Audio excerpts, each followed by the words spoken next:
Bonjour et bienvenue dans l'interview. Aujourd'hui, je reçois Karine Lallieu. Bonjour. Bonjour. Alors, députée fédérale, bien sûr, mais aussi échevine à la ville de Bruxelles. Et on va beaucoup parler de la ville d'ailleurs. Mais tout d'abord, une question plus à la députée fédérale.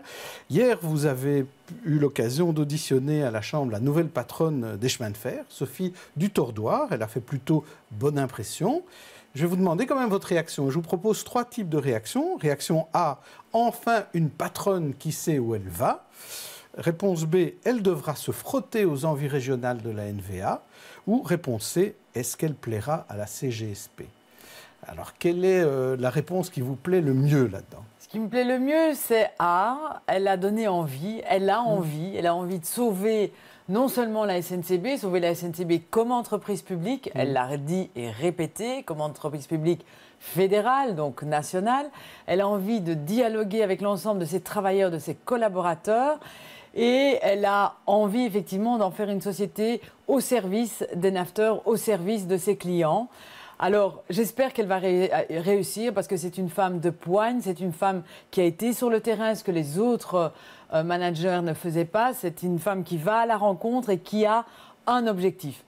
Alors, la question, c'est d'abord, est-ce que le gouvernement la laissera faire pour le choix de ses directeurs, de ce comité de direction, pour les différences qu'elle a avec notamment le président du CA, et est-ce que le gouvernement lui donnera les moyens pour réaliser les belles ambitions qu'elle a. Voilà, mais en tout cas, moi, je lui fais confiance aujourd'hui. Je fais moins confiance, effectivement, au gouvernement. Donc, le premier test, ce sera mais je la soutiens aujourd'hui. Vous la soutenez. Très bien. Alors, parlons de la ville. Mais on va faire un détour par la région, puisqu'on a décidé, il y a eu un accord au Parlement bruxellois, sur une parité des collèges communaux. Alors, une parité, ce n'est pas vraiment une parité, puisque c'est un minimum d'un tiers de chaque sexe. Hein. Donc, ce n'est pas 50-50, c'est peut-être un tiers, 2 tiers. C'est un bon pas vers la parité complète? Évidemment que c'est un bon pas. Alors, à la ville de Bruxelles, il faut savoir que nous étions en parité totale avant le mois de juin. Alors aujourd'hui, si on enlève le bourgmestre et le président de CPS, on est aussi en parité, mais je pense effectivement que... Mais le monde, c'est 50% de femmes, 50% d'hommes. Les femmes ont rien à envier aux hommes. Les femmes savent diriger, les femmes savent gérer. Elles sont sur les listes, faisons-leur confiance. Regardez, Sophie Dutordoir, c'est une femme. Et enfin, on a...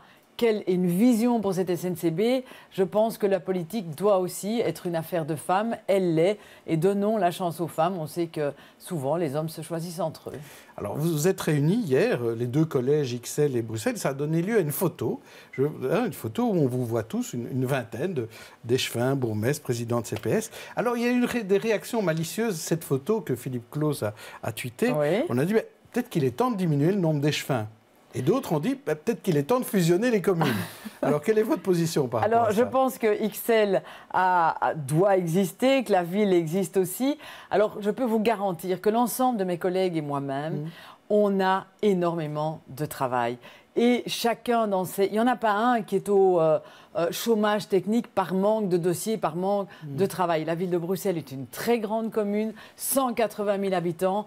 L'ensemble de mes collègues travaillent au quotidien pour le citoyen. Tous habitants, puisque vous êtes tous députés à côté. Eh ben, vous savez qu'on va tous faire un choix. Hein. La ville de Bruxelles, c'est plus de 50 000 habitants. Le Parti socialiste, en tout cas pour les socialistes, je devrais faire le choix entre le fédéral et la commune. Et ce sera d'abord le citoyen et l'électeur qui va faire le choix d'ailleurs, en nous faisant confiance ou pas.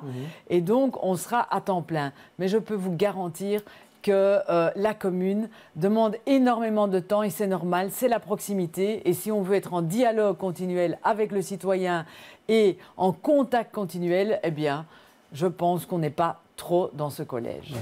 Alors, en plus, quand on parlait de parité, à Excel, il n'y a pas de parité, hein. Il n'y a pratiquement que des femmes.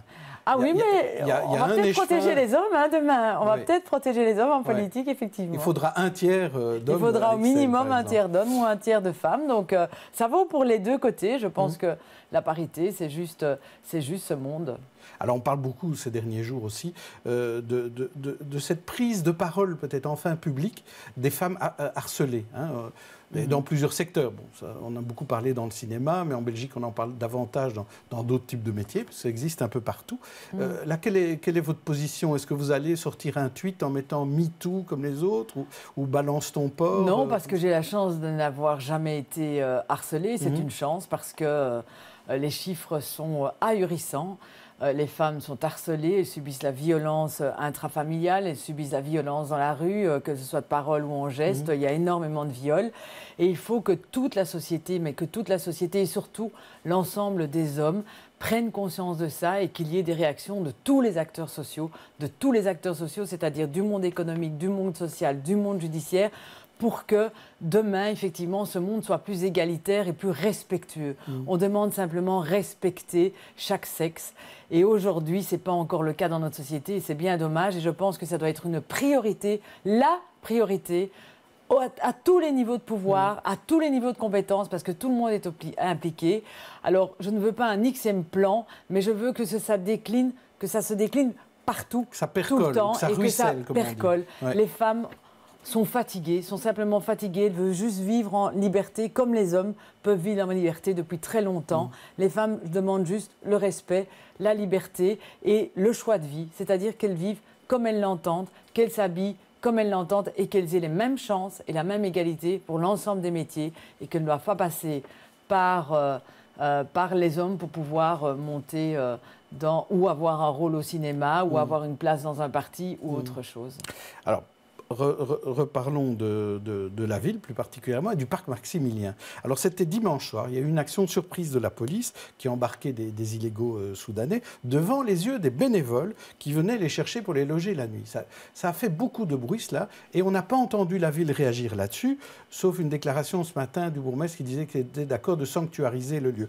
Mais comment le PS au pouvoir à la ville explique ce genre d'action au PS dans l'opposition au fédéral? Alors je voudrais d'abord dire que je comprends complètement les moines des familles. Vous imaginez effectivement une dizaine de policiers qui vont faire des contrôles alors que les familles sont là avec leurs enfants pour simplement recueillir ces personnes parce que le fédéral ne fait rien. Et donc, j'aimerais bien ici rappeler simplement certaines choses. Le fédéral est responsable, c'est l'inertie totale et il laisse la ville se débrouiller. Je pense que si c'était à Anvers, il ne le ferait pas. Il laisse la ville se débrouiller. La ville a deux objectifs et deux soucis. Ne pas faire développer un campement ou une jungle, mais aussi répondre aux soucis humanitaires. Nous parlons de personnes qui ont fui des conflits, qui ont fui des guerres, un souci humanitaire. Alors je vais juste énumérer tout ce qu'on a fait. On a mis des toilettes, on a mis des conteneurs, on a renforcé les travailleurs pour nettoyer le parc. On a mis à disposition des locaux de Médecins du Monde qui font un travail remarquable pour qu'ils puissent soigner en toute quiétude ces personnes qui ont parfois des maladies graves. On est tout le temps en contact avec les citoyens. 4400 personnes ont eu de l'aide médicale urgence par le CPAS de la ville de Bruxelles, c'est-à-dire des personnes sans papier, qui ne sont errants chez nous. Ils sont aidés par le CPAS, payés par la ville. On a mis les femmes enceintes et avec des enfants à Poincaré. Toutes les personnes vulnérables sont là aujourd'hui. Donc c'est au SAMU social pour qu'ils aient. Et lundi, on annonce qu'on va louer un bâtiment de CityDef à Decathlon, le Decathlon des Verts, pour mettre un centre d'accueil et d'orientation que devrait faire le fédéral avec l'aide de la région et qui ne fait rien. Et là, c'est la région qui va le faire. Non, c'est la ville de Bruxelles qui va le faire, qui va prendre le coup, parce que les autres nouveaux pouvoirs se moquent de ces femmes, de ces hommes qui sont là dans la désespérance et dans l'inhumanité totale. Alors je voudrais répéter ici que la ville prend toutes ses responsabilités, mais j'aimerais bien qu'enfin les grands humanistes qui se disent humanistes au fédéral prennent aussi leurs responsabilités, Michel, Yamban et Franken. Nous en avons marre d'être visés parce qu'on est les seuls à avoir fait quelque chose dans cet état pour ces migrants en transit. Et j'élève un peu la voix parce que je trouve ça totalement inacceptable que le bourgmestre soit vidé alors que nous sommes les seuls à faire de l'humanitaire. Et d'ailleurs, c'est reconnu par les ONG et ce centre d'accueil sera évidemment géré par les ONG en partenariat. Lundi, et ce sera mis à disposition à partir immédiatement, de quand? Parce que le centre est déjà disponible okay. Et il est fait pour accueillir les personnes et ce sera la Croix-Rouge malgré des tout, ONG. on va terminer sur ce sujet-là. Malgré tout, c'est la zone de police Bruxelles qui a fait cette action dimanche soir. C'était une erreur, d'après vous? Alors, il est clair que le bourgmestre a toujours dit que le moment des repas et le moment de l'accueil des familles ou d'autres était un moment où il ne fallait pas faire de contrôle. Ce que la police a fait à ce moment-là, c'est parce qu'on avait dit qu'il y avait des passeurs. Il n'y aura plus de contrôle à ce moment-là, c'est clair. Mais nous demandons très sincèrement à toutes ces personnes d'aller dans ce centre d'accueil où il y aura un suivi pour aussi pouvoir vivre un peu correctement. Alors, et je dis, et je fais un appel ici, solennel, que le fédéral, à un moment donné, prenne ses responsabilités. Il ne le fait pas, c'est honteux. Alors, vous avez une nouvelle compétence depuis cet été, c'est le tourisme. Hein, vous en avez hérité de Philippe Claus. Alors, est-ce que d'abord, Bruxelles va mieux en matière de tourisme? Est-ce que vous avez des signaux positifs? Oui. Le secteur des hôteliers le dit, le secteur Horeca le dit. Les touristes sont revenus. Hein, nous avons vécu les attentats, ça a été très difficile.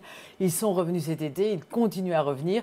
Et on doit continuer à développer, évidemment, cet accueil des touristes et essayer de trouver des activités, essayer évidemment de trouver ce qu'il faut pour les accueillir. Pour les attirer finalement. Pour les attirer, mais... Oui, mais dans quelle stratégie? Est-ce que Bruxelles doit être une ville de touristes ou ça doit être une ville pour ses habitants?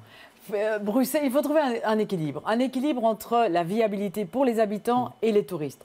Si les touristes, même Bruxelles, c'est pour son patrimoine, ses activités, ses événements, bien évidemment, que nous développons, mais aussi parce que quand un touriste est à Bruxelles, il rencontre les Bruxellois dans les cafés, dans les restaurants, sur la Grand Place et ailleurs. Et c'est cette convivialité, cette chaleur et ce partage qui aussi séduit nos touristes. Donc moi, je ne veux pas qu'on devienne Barcelone, Berlin ou ailleurs, où il n'y a plus un habitant qui sait y vivre parce qu'il n'y a plus d'habitation, il n'y a plus que des Airbnb, il n'y a plus que des chambres d'hôtes, il n'y a plus que des bed and breakfast. Hors de question. C'est un équilibre que nous allons trouver avec le secteur, parce que je suis en dialogue avec le secteur, et je pense qu'il y a encore de la place pour attirer du tourisme de qualité, par rapport, par exemple, au développement de tourisme de niche comme la bière, la gastronomie, le chocolat, ou encore plaisir d'hiver et d'autres événements. Il y a eu beaucoup de critiques sur ce fameux temple de la bière qui va s'installer.